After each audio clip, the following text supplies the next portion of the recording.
First at 5. From the University of Florida's College of Journalism and Communications, you're watching WUFT News. The future of Hogtown Medieval Fair is uncertain. City commissioners are relocating the festivities once again for 2027. The footage behind me is from the fair last year at Depot Park. This is First at 5. I'm Nicole Borman. And I'm Roches. The city says next year's event will still take place at the same park. The beloved city event, Hogtown Medieval Fair, started in Alachua County in 1986. It moved to Depot Park in 2024 after 20 years at the Alachua County Fairgrounds. Gainesville Mayor Harvey Ward wants his staff to think outside the box to reshape the festival. I am committed to the city of Gainesville finding a more traditional setting. Moving the event drastically reduced normal operations. City commissioners' decision to relocate again started multiple motions, including searching for funding sources and partners. They are often looking for a more immersive experience and one that feels like you have walked into the 13 or 1400s and a modified sort of historical fantasy environment. Ward says the city hopes to accomplish that again. Skies are looking clear right now, and with that comes some nice temperatures that we're beginning to feel as we're approaching summertime. This type of weather might not stick around for long. WUFT's Matthew Clark joins us now with the weather forecast to tell us more of what we can expect.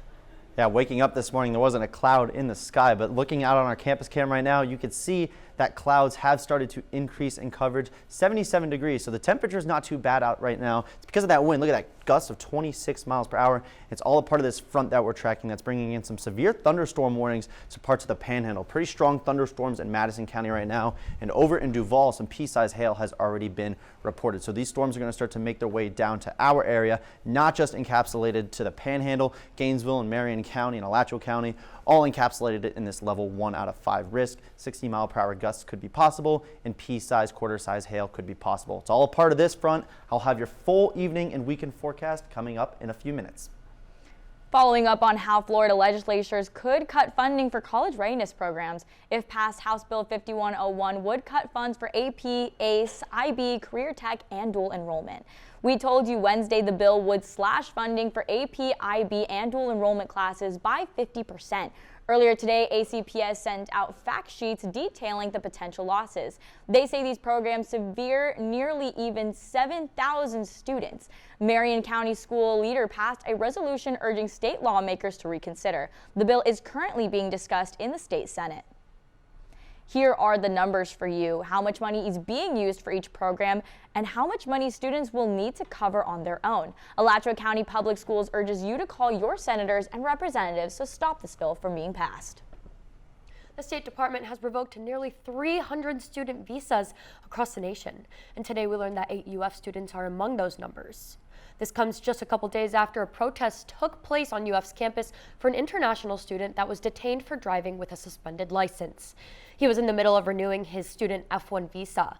The university says no further information about the 8 students or their futures can be disclosed due to FERPA student privacy protections. Florida ranks second in the nation for the number of kids who have died in hot cars. But one law aims to change that. WUFT's Emily Drelick joins us live now from one of our very own vans to demonstrate how to keep your kids safe from overheating in your vehicle. I'm live in the back of the car. This is where safety officials say you can save a child's life. The death of 10-month-old Araya Page in Florida ignited car safety conversations. Now, Florida lawmakers want to make sure her tragedy isn't repeated. Ever since becoming a mom, Amy Diaz has always reminded herself to watch her back seat. During the summer, I've always just made sure to double check the back of my car, especially when I get somewhere, and even if I know I dropped them off, I always just do a double check just to make sure. Araya Page died 2 years ago after she was left in a hot car for 5 hours. It's sad, you know. Her grandparents said, not another child. They pushed for legislation called Araya's Act. Her family joined state officials at the Florida Capitol to remind parents to stay vigilant of their kids for Hot Car Death Prevention Month. It's a tragedy when these things happen, so it is something that's absolutely preventable. So if there's any way that, you know, the awareness can be there, people can be reminded. The danger isn't just for kids. The Florida Department of Highway Safety says pets and vulnerable adults are also at risk of dying in a hot car. Dog owner Erin Buchanan always checks on her canine passengers, Fig and Olive. I just want to make sure that they're safe and nothing, happens. The National Highway Traffic Safety Administration wants you to remember 3 things. Stop, look, and lock.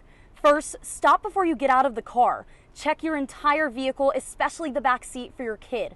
Then you can lock the door and walk away. Remember, never leave a child in a vehicle unattended. Rolling the windows down or parking in the shade doesn't do much to change the temperature of the car.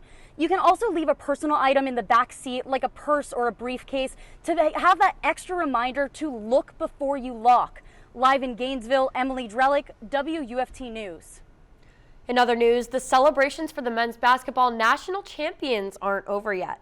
The team will receive more accolades not just from the University of Florida, but the city of Gainesville as well. During tomorrow's Orange and Blue game, the team is set to receive a key from the city from Mayor Harvey Ward. City leaders say the ceremony will take place during an extended halftime of the football team's annual spring game. The game begins at 1 and the halftime ceremony will take place around 2 p.m. The city says the team is being recognized for a historic 2025 national championship. The city will be presenting a key to the city to Coach Golden and the team, and that's very exciting. I think that helps remind everybody that we're all in this. As I like to say, the Gator Nation is everywhere, but its capital is Gainesville. So. The team was welcomed back to Gainesville Tuesday during a large rally on UF's campus. They came back one day after their comeback 65-63 victory over the Houston Cougars. The Gators overcame a double-digit deficit to win their first national championship since 2007. It's the 3rd title for the program. Coming up on First at 5, a new study finds that a certain type of cancer is caused by something very popular in everyday lives of many Americans.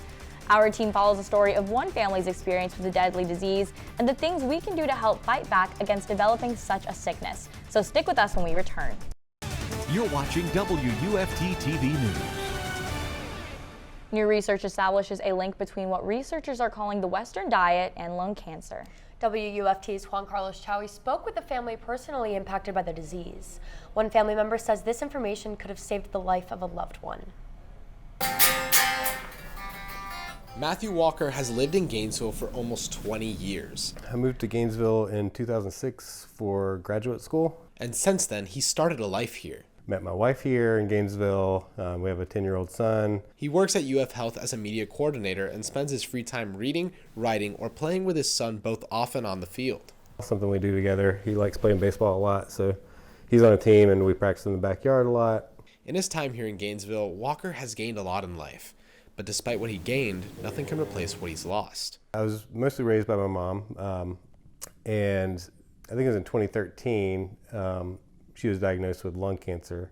The diagnosis came the same year his wife was pregnant. It was kind of an interesting time. It was a lot to take in. And despite his family's best efforts, Walker's mother passed away. My son was born in August 2014, and she passed away in July 2015, I think. So just almost a year after my son was born.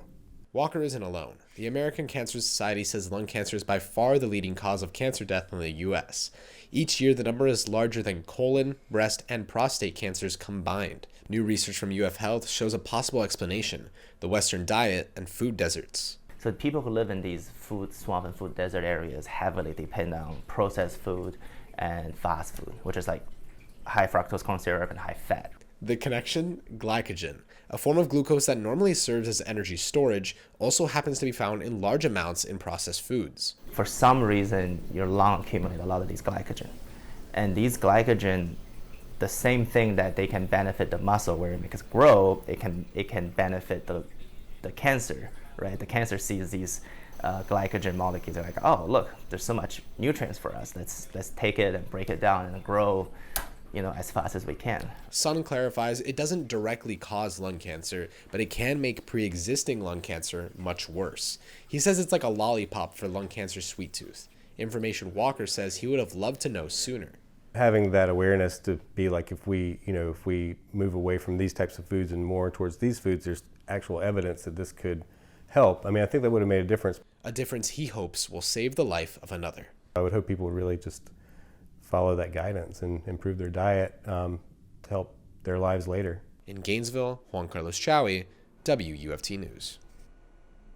Cloud coverage is starting to increase ahead of a front that could bring severe weather to our area tonight. I'll have the details after the break. You're watching WUFT-TV News. I have to say, this morning's weather, incredible. It was so not nice. super humid, a little bit of a breeze. It's nice. It was. I enjoyed it a lot. You know, I have much bigger hair that I had to straighten today, and today I didn't feel the deep necessity to do it. It was nice. Yeah. Yeah, and the cloud coverage has started to increase. Waking up this morning, those blue skies were very prominent, but the cloud coverage has started to increase. That's not the only thing. Those winds have also increased. There was a slight breeze this morning, and now gusty winds of 26 miles per hour. It's not too warm outside right now, and we are tracking these storms that are moving their way through the panhandle right now. Pretty strong thunderstorm, severe thunderstorm warning from Madison County and parts of Dixie County as well, moving into Perry right now, and also in Duval and just north of Jacksonville, some pretty strong thunderstorms. These strong thunderstorms are not going to be just isolated to the panhandle, but spanning all the way down south to Pasco County, bringing in some 60-mile-per-hour gusts could be possible, and pea-sized hail. There was already pea-sized hail reported in Jacksonville, so we could be seeing some of that later here. If it's all part of this low-pressure system that's bringing in some nasty weather to parts of the Carolinas as well, and then starting to flare up those storms down here. The rest of our area, though, 70s across the board for the most part. We're feeling a little bit cooler than we were this time last week, and this time again yesterday. That's because of those gusty winds. Look at that, 23-mile-per-hour wind gusts here in Gainesville, 23 in Ocala. So if you've been outside, or if you're going outside in the next couple of minutes, those wind gusts are going to stay pretty prominent. Look at that, 27 miles per hour in Tallahassee. So Futurecast timing out these severe storms. So around 6 p.m. tonight, those storms are really going to start to be strong in Jacksonville and then Lake City, Union County, moving its way down south into our area around 8 p.m. And then a large blob is going to start to move its way off to the east into the Atlantic before all of this area clears out around 2 a.m. this morning. So it's going to be a quick line of showers that moves through. So timing it out on your evening planner. So 8 p.m. is when that rain is really going to start to be prominent. So if you're going out to a late dinner, there's also a baseball game here in Condren Family Ballpark. If you're going to that, weather's first pitch is going to be very beautiful, and then it could have a rain delay as we head into the middle parts of the game. And then after that rain delay, moving into the later parts of the inning, it's going to be a little bit cooler. It's going to be a little bit overcast, but don't let this fool you, because the weather on Saturday and Sunday are going to be beautiful. So the orange and blue game is on Saturday. Look at that high of 74. It's going to be beautiful on Saturday. Sunday is going to be just as nice. So this low pressure system is going to move its way off into the Atlantic, and a high pressure system is going to take its place and keep us sunny, keep us dry, and keep us pretty much cloud free until Tuesday when we get our next front, but that front is going to stall, dip our temperatures a little bit back into the 70s, but look at that, mid 80s across most parts of the week. And Saturday and Sunday, we are planning for a beautiful weekend here in North Central Florida. Buellholz baseball continues to shine in the national spotlight.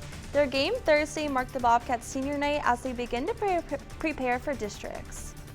Plus, spring football is finally here with the orange and blue game Saturday, and Gator Nation will get a sneak peek at what preparation has been like for the 2025 spring football game. We're back after the break. You're watching WUFT-TV News.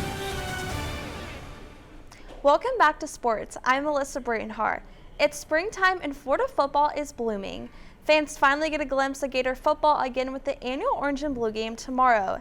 WFT's Alexis Tadros spent some time with Florida's equipment staff this week to see what preparation has been like leading up to game day.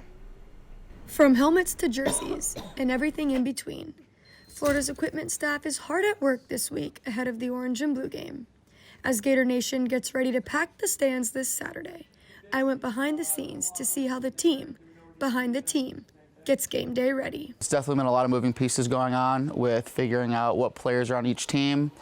With that being said, we've been working with the coaching staff as well as other people in the building to distinguish who's on the blue and the orange team. So from there, we have to go through our inventory and make jerseys for each individual player. Game prep isn't just about the uniforms.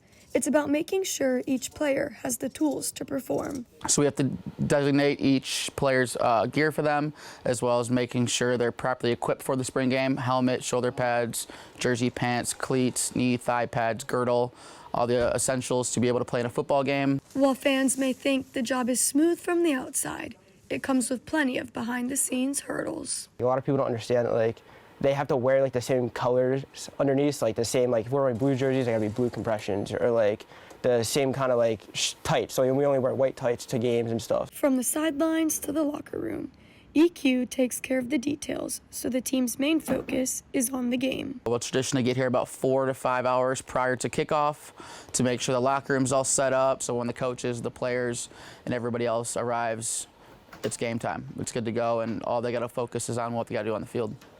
While fans cheered from the stands this weekend, the Orange and Blue game wouldn't run without the behind-the-scenes effort of Florida's equipment staff. For WUFT Sports, I'm Alexis Tadros. Orange and Blue game is free admission for fans to cheer on their Gators. During halftime of the game, head coach Todd Golden and the Gator basketball team will be recognized for their recent national title win. Game time starts at 1 p.m. Buholtz baseball continues to climb the ladder as they rank 17th nationally. WFT's Jordyn Banks attended their game last night against Gainesville High School. I was able to catch up with head coach Ron Brooks after the 11-4 win. He was satisfied with last night's win and said they have to clean up a few things up before heading into the district play next week. So we got to play better at the beginning. You know, too many walks early, an errant throw, those kind of things. You put them in position to score those and get up 4-0 there in the first 2 innings. So just do a better job of being prepared to play early in the game. The Bobcats finished the regular season with a 24-1 record. They're the #1 team in the district and ranked 17th in the nation. They will begin district playoffs next week, playing the winner of Oak League and Forest on April 15th. If they win that, regionals will begin the following week. Live from the studio, Jordyn Banks, WUFT Sports. Sticking on the diamond, Gators baseball got a much-needed win last night in the opener versus Missouri. Florida bats bringing to life for an 11-2 washout. Head coach Kevin O'Sullivan said the win was a step in the right direction.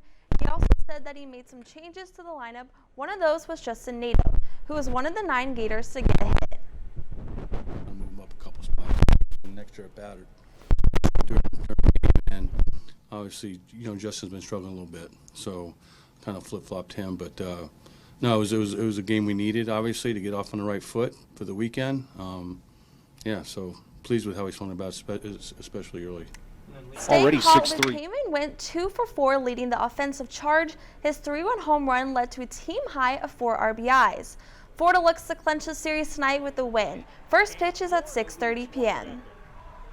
Heading to Oxford, the 8th-ranked Gators softball team is back in action on the road with the weekend series against number 19 Ole Miss. Florida is coming off a midweek run rule 13-4 win over Stetson.